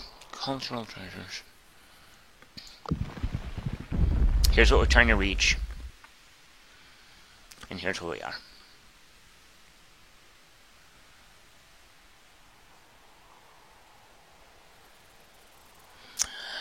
So I think this is a hint. I mean, we already know because it said, hey, in Mali, friendliness is best. I think what this is saying is it's highlighting certain words to basically tell you, be friendly, don't be aggressive, don't be devious, touch his heart. But we know that already. All right, so right off the bat, if we head straight towards the destination, we've got 9 supplies. And by the way, look at this. Sometimes it's free. 0 points to move here. If we move laterally, look, there are encounters. Now, you might think, well, wait, why do I want encounters? Well, a couple of reasons. You want the XP, and you want the encounter tokens. Encounter tokens are very versatile, and they give you a lot of everything. Hazy Silhouette rightly points out that when I mentioned the Mood Matrix, sounds like the name of a Tangerine Dream cover band. Absolutely. So, what encounter... Actually, does it tell us the type of encounter? No, it just says there might be an encounter. So, here is gold, but why would we do that when we could also get research? So, we're going to bear south.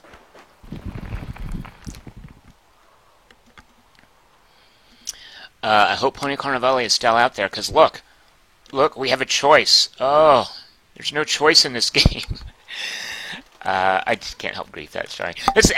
Okay, get ready to take a drink. One of the things I love about this game, there's a lot of choice. Starting from the moment you begin an adventure. Who's your captain? Who are your 2 crew members? Huge amount of choice right there. Alright, so let's see where the cave leads to, because of course, if this was like later on and we were worried about, not having enough resolve and we wanted to be super cautious, we might skip it. We don't need to do that. We're going to check out this cave. Wow, this is choice with nothing to go on. I feel like I'm playing Zork. I don't know, is this real time enough? Can you guys type in, like, left, straight, or right? Okay, here we go. Oh my gosh, I'm sorry I'm going so slowly. I didn't realize the time. I'm going to take a 2-minute break and use and see a man about a horse. You guys type in left, right, or straight, which way I should go. The winning vote is which direction I'll go. So give me 2 minutes for a break. I will be back very shortly. Oh, sorry, no, left empty wants me to go back. Not an option. You cannot move in reverse. All right, AFK for 2 minutes. We'll type that into chat here. All right, so get your votes in, and I will be right back. Apologies for this break.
Alright, I'm sorry. I'm back.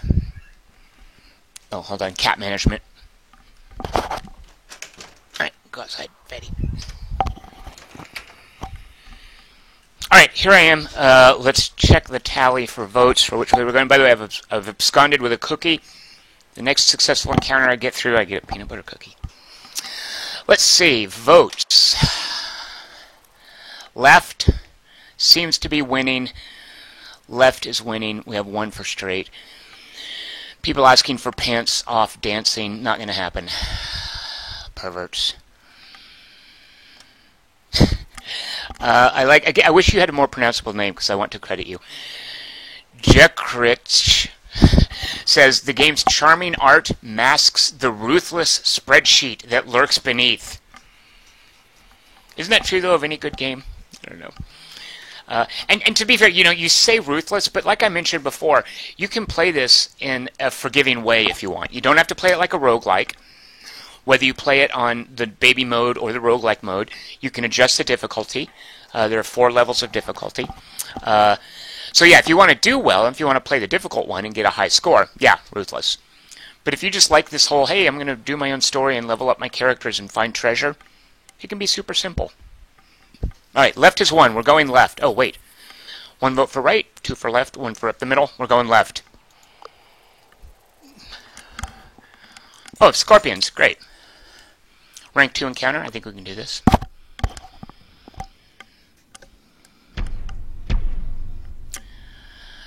So we can address the scorpion situation however we want. Let's have a look at the scorpions. Is it just the 3 of them?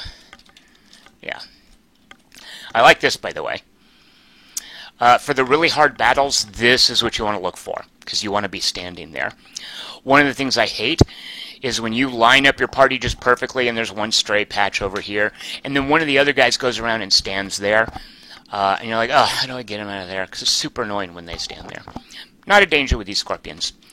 If we think these guys are tough, we will fall back and array ourselves along here. Let's have a look at them. 30 spirit, no big deal. They're not strong, but they do sting. Alright, so here again, as I was pointing out, there's no talking to scorpions. Look at that high speech defense. So Maria can try to seduce the scorpion. Well, let's just have a look right now. Remember, I can take this back, which I love about it.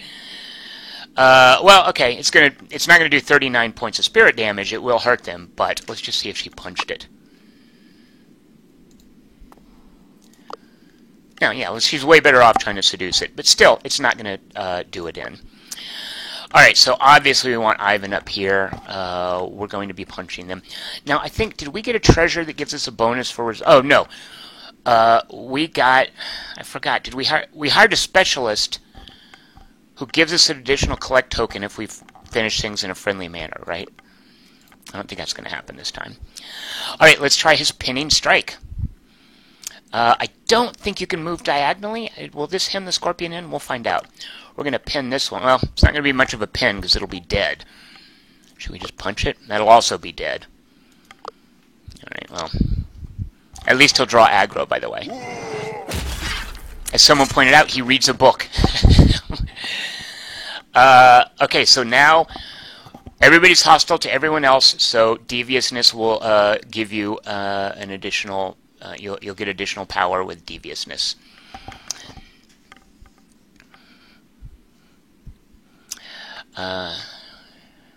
Left Empty is saying he can't give up on score and he won't see the other side of Shangri-La because of it. Left Empty, do you mean it's because you're constantly plowing into Shangri-La to ill effect? Like I said, I'm sure I might have stepped... Actually, no, I don't even think I've set foot in Shangri-La. Wait, let's back her up. I'm used to having another scout. I mentioned her before. Tia? I forget which one it is who's got a ranged bow for her aggression, which is awesome.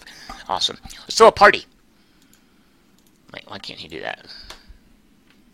Does he have to be adjacent? Okay, I'm not clear on the party targeting. So, that's one thing I don't love about this game. Oh, right, it has to be an empty tile because he has to walk there. You know what? I saw that before. You'd think I would know. So, if I go here... What? Can you only go to an adjacent tile? I guess so. Well, then what if is this cheating if I walk over here and then try to throw a party here? Yeah, okay. Whoops.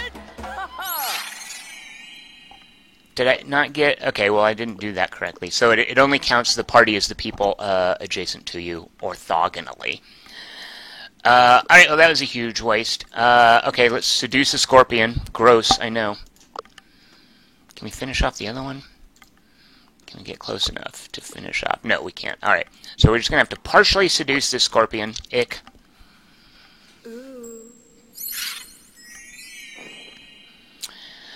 The scorpion is impressed, which means his speech defense is considerably lowered, so it will be down from 50 to 25. Awesome. And our turn is done. The scorpions get to do their worst. Whatevs, please.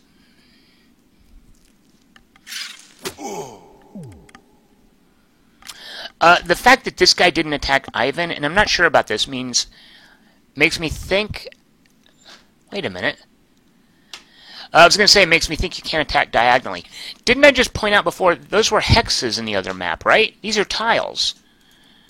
Was I misreading the other map? Can they have hexes and tiles? That's crazy talk. Alright, we're going to finish off the scorpion with friendliness. Hopefully, maybe we can get our friendly up and our aggressive down. Let's see, how many points do we have in aggressive? 4 points. We have a half a point in friendly. Well, let's finish him off friendlily. Yeah, you can't attack diagonally. Fair enough. Alright, Ivan, get your fat butt out of the way. Alright, she's going to come in here and friendlily finish off the scorpion. So, our friendly is now down to 1 to our 4 points of aggression. I think this is going to end up having to be an aggressively resolved battle. Yeah. Alright, Scorpion, you get one more attack.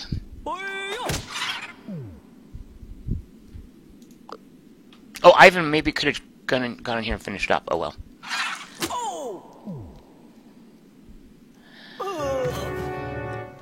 Left empty confirm... Wait, what? I was busy looking at the chat and Pedrino died? Oh my god. Left empty confirmed that there are hexes and squares.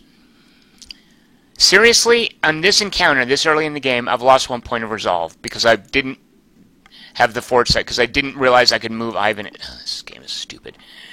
Alright, fine. Be friendly to a stupid scorpion. You know what? I'm not going to eat the cookie. I feel like losing a point of resolve, that's basically failing the encounter, as far as I'm concerned. No cookie for me. Alright, well, two encounter tokens. I'll take them. This sucks. Okay. You might have thought that I told you about all the tokens in the game, and I pretty much did. There are collect tokens for gold, campaign tokens for status, study tokens for research, and insight tokens that you cash in when you give lectures and whatnot. There are, in addition, super tokens in each of the 3 categories. In study, there's a token called Discovery, which is worth lots of research. In campaigning, there's a token called Secret, which is a whole lot of status. And Treasure, which is what we're going to get here, Treasure Hunt, is a super uber gold token. So we get that. Uh-oh, okay. Wow, interesting. We just teleported.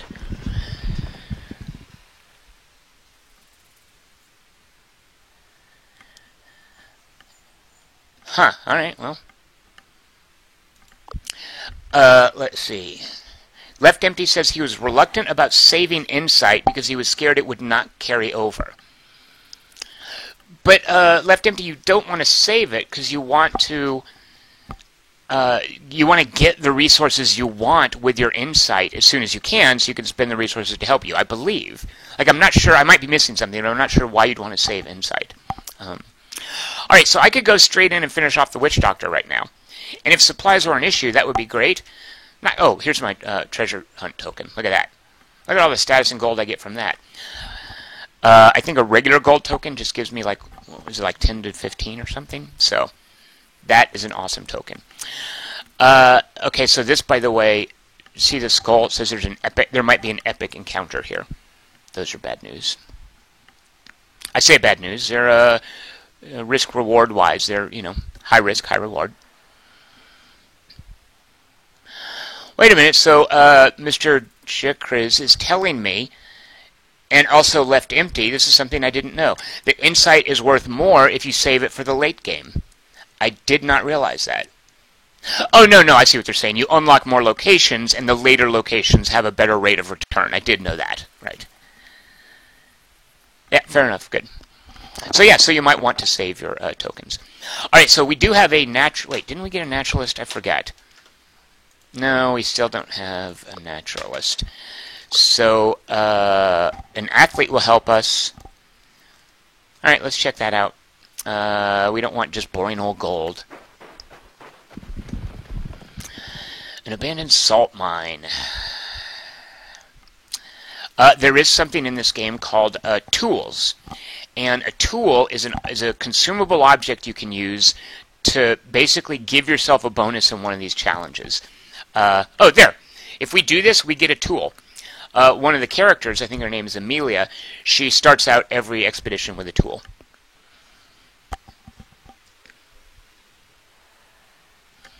All right, we're not going to do these because we're risking our resolve, and the risk is way too high. So let's just take a collect token. Here's an encounter. Let's do this. Hopefully not booger it up this time. All right, they want us to pay 2 collect tokens. Now we don't have them, so oh yeah, we can't even take. Oh, so they would take a supply instead. No, we're going to take these guys on. It's rank 2. I think this is where Mali is a friendly place. We're going to probably have a friendly battle, and that's right up Maria's alley. So look at that. If we're aggressive, we can just get money out of it. If we're friendly, we get a little money, but then also an encounter token, which is also money, by the way. So we definitely want to be friendly. If we're devious, then, yeah, the deviousness is not good. Now, what I wonder, does this mean if we're devious, we actually pay double the toll? I do not know the answer to that. Alright, so let's be friendly to these villagers. Is it really just 3? Oh, no, 5 villagers. Zoom out. Yeah, just 5. Alright. Okay, so because there's 5 of them, let's see how tough they are. 30 spirit, not bad. No good defenses. However, look at this. If we were being devious, they are immune to everything that enrages or saddens. The only devious abilities that would do damage to them... oh, no, not immune. Sorry, half damage. The shield is full green when they're immune. They only take half damage from these kinds of devious abilities. Terrifying devious abilities are full damage. Look how vulnerable they are to friendliness, though. Or their excitement friendliness. So, which is definitely what we've got. Aren't all of our friendly abilities excitement? Yeah. We are going to excite the heck out of these natives.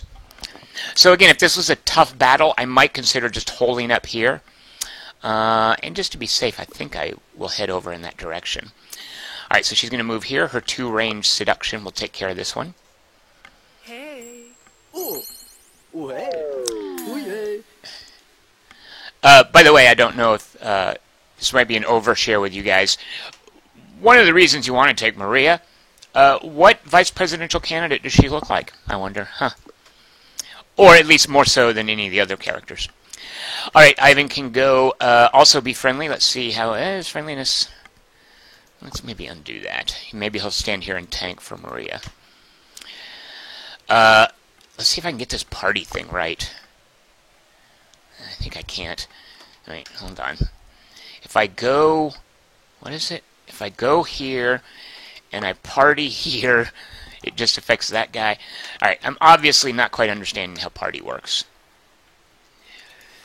Alright, so since he's got better speech power, he's going to come up and just be straight up friendly, take care of that one.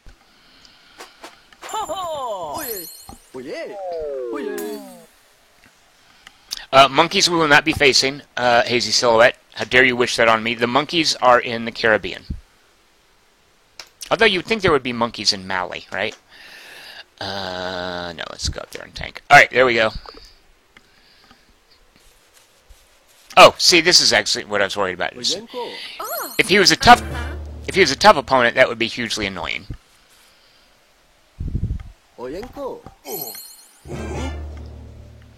And you'll note, because they're friendly, they're making me more confident, which improves my basic attack ability. So you'll note suddenly she's got a bonus to attack. But she is not going to be attacking. She is going to friendly the heck out of this guy. Oh yeah. Friendly fun? I don't know what that means. Alright, now in this case, you'll note we've got 6 points of friendliness built up. If we want to end with a little bit of punching and just transition, we can afford a little aggression if we wanted at this point.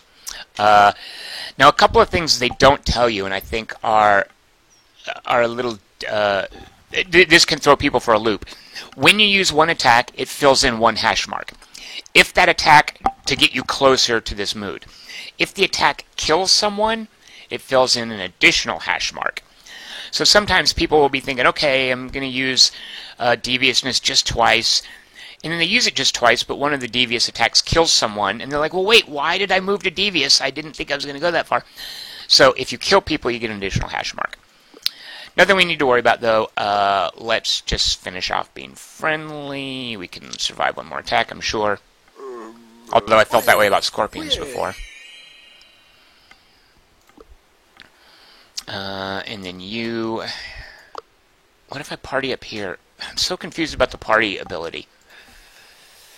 Okay, if I walk here, and then I party here, and then... Okay, there we go. Oh yeah. Oh yeah. Look at that! I partied them. We had a party and beat the encounter that way. 3 encounter tokens, 2 collect tokens. I'm happy with that.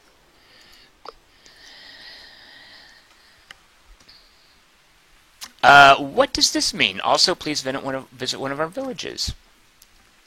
Let's see if it specifies. Ah, there we go. It's showing us a distant encounter. So we don't want to get too far from here. So we can go 1, probably. Yeah, I think we can get to the village.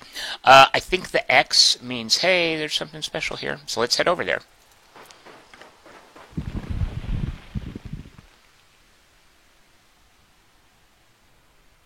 Alright, so she's going to be our competition. I think we're going to be able to be friendly with her.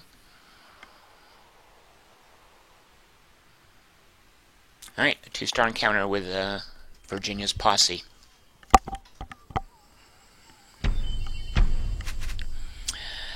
So friendliness will give us research, but aggressiveness will give us campaign token.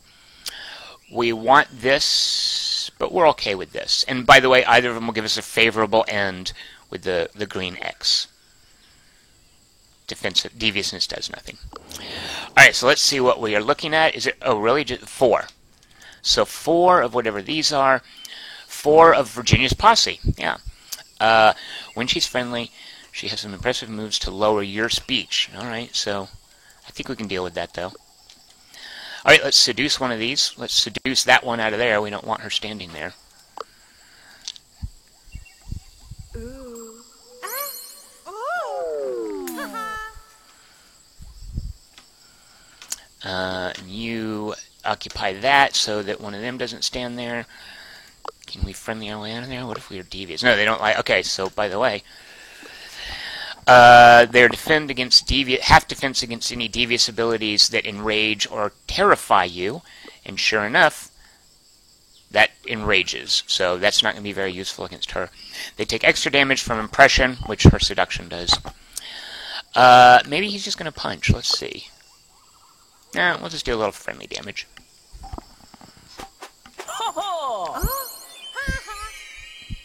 And part of what we're doing, although it's okay if we're aggressive, is we're building up these friendly points, so that if we have to transition to aggressive for this bonus, it's not going to tilt the whole encounter that way.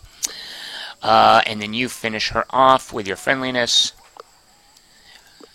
Oops. Wow, it did not do much damage. It didn't do any damage. So I presume that means, well... So I thought grit, whenever you fumbled, that it meant the other person made a grit roll, but she has a 0 of grit, so I'm not sure why that happened. Hey. That was a pretty tough hit.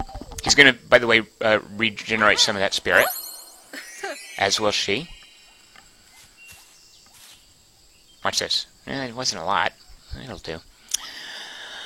Alright, let's see. Now, she can't seduce. That's on cooldown, but she's fine with... Oh, so close. She's fine, just exciting.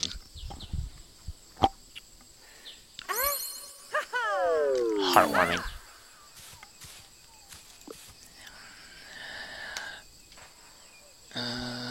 Oh, there's no cooldown on his party. Wait. No, that doesn't help. Alright, we'll do that.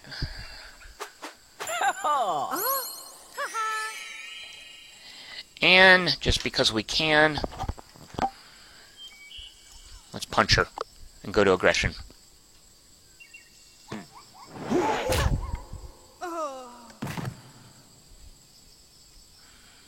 In the chat channel, Jason McMaster is citing Black Flag songs. Alright, here she comes. We have a higher speech defense, by the way.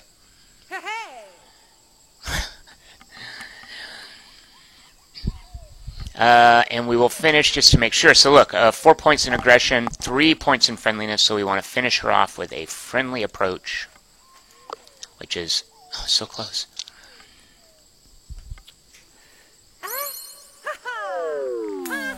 Did it get us enough points to resolve it friendly? No! Oh, that's okay, though. It was still a helpful result. Maria went up a level. Mask of Madness. So, I think this purple means it is a treasure.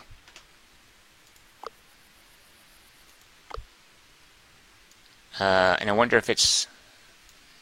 What is that little... No. Alright, we're heading towards this village. There's nothing here. We'll swing by here and maybe get some gold. Gold mine. Yep, straightforward to collect tokens. Alright, here's this village. Another nature challenge. Alright, so look at this. I love this. Oh no, she'd be terrible at it. Oh, he'd be even worse. Oh, here we go. Because he's a fighter. That's his class. He's got...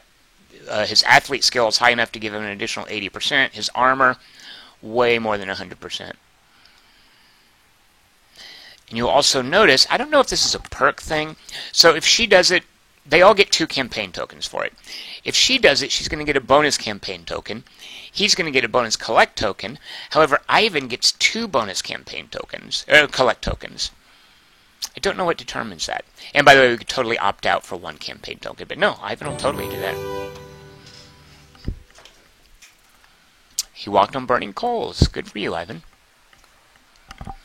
We will take our tokens. Is that really all we get at the village? Alright, I guess so. Okay, so we've got 3 moves left. It'll be 1, 2, 3, and we won't take any debuffs. Most boring encounter right there. Most boring spot. Nothing special. Here we're going to get a little research. 2 study tokens, fine. And, oh shoot, we can't move straight in. Alright, so now you guys will get to see what happens with starvation. Ivan, once again, with his athleticism, wins the day and gets us into a gemstone mine for 4 collect tokens. We're going to get a lot of gold out of this. Now it's going to tell us, oh, you're hungry. Alright, someone's going to get a random debuff. Ivan loses armor. Not good. He's good at physical attacks, and now he's more vulnerable to physical attacks. Alright, we're moving in to face the Witch Doctor now. Oh, I'm just going to call you Mr. CZ. Mr. CZ says that the collection tokens are most likely from Entourage special characters. But I think the only special character I have gives me a bonus for friendly encounters. I could be wrong.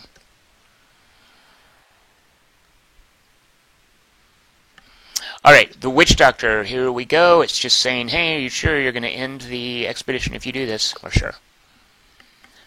Oh no, we have no choices here. Pony Carnivale was right. Look at this. So the Witch Doctor, we're dealing with her, him. That's a chick, right?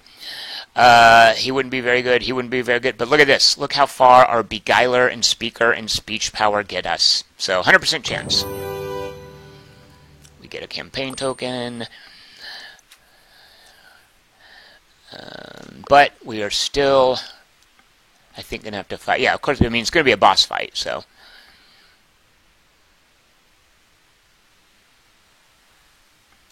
Alright, rank 2 encounter. I think what might have changed there are times where your choices and how you do on the wheel determine certain parameters for an encounter. Here, we're going to get a lot more gold if we resolve this in a friendly manner. Now, where's that Witch Doctor? Is this where we even fight the Witch Doctor? Alright, there's a wise villager. There's a masked villager. Oh, do we not fight the witch doctor herself? Maybe that's what we got out of that. Well, at any rate, we got a mess of villagers here. Okay, let's look real quick at them. They're vulnerable to getting excited. They only take half damage from enraged and saddened states. Here's the regular villager. A wise villager has slightly better stats. These villagers, they have an area, they're a ranged area effect attack, it looks like. And what is this one? The masked guy.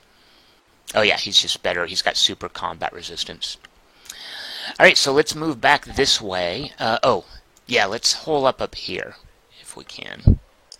Well, let's be preemptive first of all. Alright, who are we going to seduce?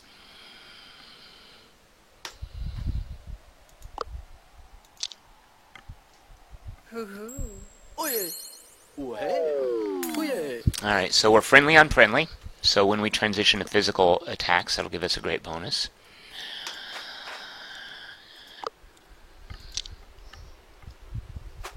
Oh.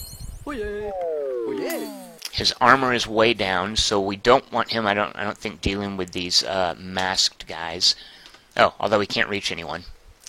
Alright, stand up there. Maybe that'll be a good place for him to tank.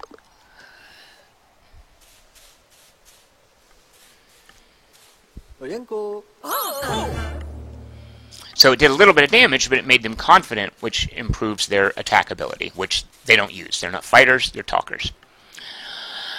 Alright, let's see. So she's not going to be able to seduce, but I think her excite will finish anyone off. Maybe we should come up here. By the way, one of the things about scouts, look at his movement. 5 points, whereas that's the, I think, normal movement. Okay, let's then move him up here. Oh, it's not close enough. Alright, let's see if we can take out one of these masked guys. No, not quite.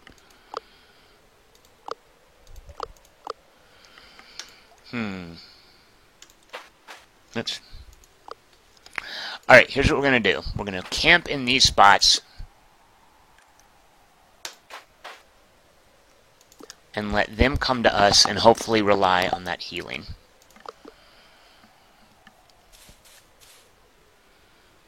Oyenko.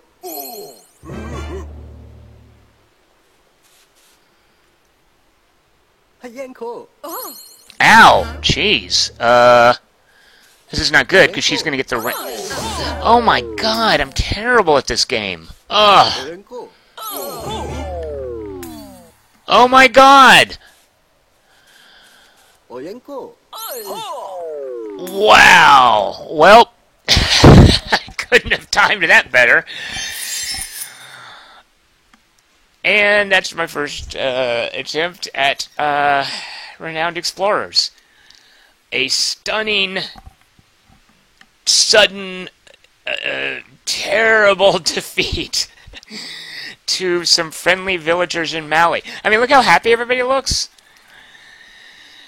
Oh, that's okay. That's why we've lost. Is we like them so much that we moved in with them. We now have we took an indefinite vacation there. Our career as explorers has ended because we just liked it there so much and moved there. Okay, so tomorrow I will hopefully do less jabbering about the systems. I just like showing this game off. Tomorrow I'll put a premium on just trying to move through an adventure. We'll try some different characters because now I have unlocked, by the way, you will note. Oh wait, does it have to be a successful encounter? No. I can now use Ivan and Pedrino. So what we'll do tomorrow is hopefully get further, and we'll try a new posse. And please come back and enjoy me tomorrow. And I will hopefully not die as spectacularly. Thanks for joining, you guys.